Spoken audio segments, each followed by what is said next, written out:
አሁን ከስጋ ስንላቀቅና ወደ አእምሮ ወደ መንፈስ እንሄድ በቃ ቦታችን ተአምር ነው። ጸሎት ጥያቄያችንን የምናቀርብበት ነው። መልሱ አንዳንዴ ቡም ብሎ አይመጣም። ጥበቡ ነው የሚሰጥህ።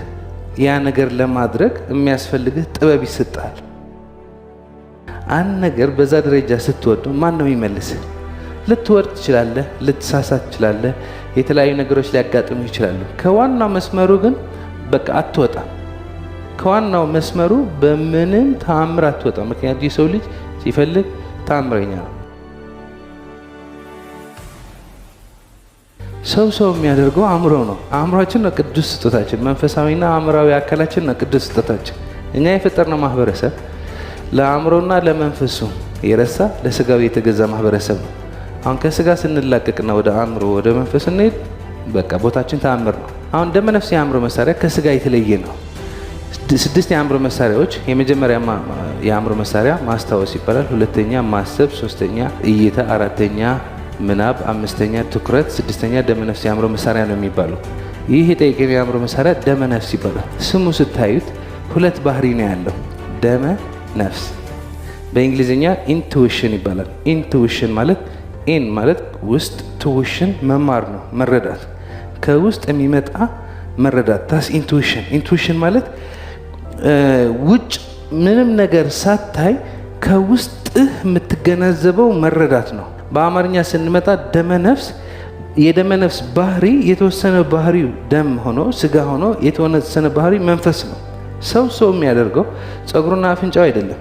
ሰው የሚያደርገው አእምራዊና መንፈሳዊ አካል ነው። ስለዚህ ኢንቱዊሽን የሚባል የአእምሮ መሳሪያ፣ ደመ ነፍስ የሚባል የአእምሮ መሳሪያ መንፈስና ስጋ የሚያገናኝ የአእምሮ መሳሪያ ሆኖ በአይንህ ያላየኸው፣ በጆሮህ ያልሰማኸው፣ በአፍንጫ ያልሸተትከው ግን ነገሮች የምትረዳበት መንገድ ነው። አሁን ስንጸልይ ፈጣሪ ሁሌ እንደመለሰ ነው። ጸሎታችን ሁሌ ይመለሳል። መልሱ ግን በአይን አይታይ። ብዙ ጊዜ በምን ነው የሚታየው? በጆሮ አይሰማም። በምን ነው የሚደመጠው? በደመ ነፍስ ነው። ሁሉ ሰው ባለበት ደረጃ እየተረጎመ ወደ አእምሮ እያስገባው ነው። በትልቅ ደረጃ የሚሆን በትንሽ ደረጃ። አሁን ደመ ነፍስ የአእምሮ መሳሪያ ስንጠይቅ መልስ አለ። ፈጣሪ ሄደን ስንጸልይ ጸሎት ጥያቄያችንን የምናቀርብበት ነው።